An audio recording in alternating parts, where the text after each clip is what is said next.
Si on n'aide pas la Grèce, eh bien c'est un effet domino qui va se passer et la France va subir le même sort, je dirais, d'ici quelques temps et nous allons tous partir dans une crise qui sera nettement plus grave que celle des banques. Il faut faire ça intelligemment, bien sûr, mais il faut que ce soit cadré, il ne faut pas que ce soit à tout prix, mais je pense qu'il faut le faire, c'est important. Avec les retraites, tout ce qui se passe actuellement en France, donc je pense qu'il vaut mieux régler les soucis en France que voir ce qui se passe à l'étranger.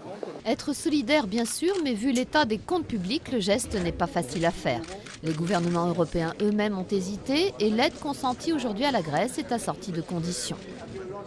Le message est clair de la part des membres de l'Eurogroupe, c'est non à l'attaque d'un pays au sein de la zone euro. Dans la zone euro, nous sommes solidaires, nous serrons les coudes. Quand un des États est en difficulté, on vient en soutien et on lui demande de prendre un certain nombre de mesures. En échange de l'aide, la Grèce devra donc entamer une cure d'austérité pour apurer ses comptes publics. Mais derrière l'austérité se profile la récession, au moins 4% pour cette année.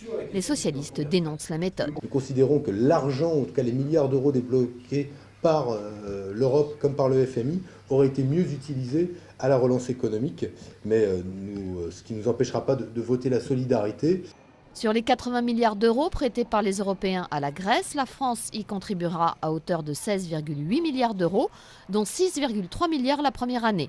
Cela fait plus de 6 mois que la Grèce est en crise, une crise qui met plus que jamais l'assainissement des finances publiques au cœur des préoccupations européennes.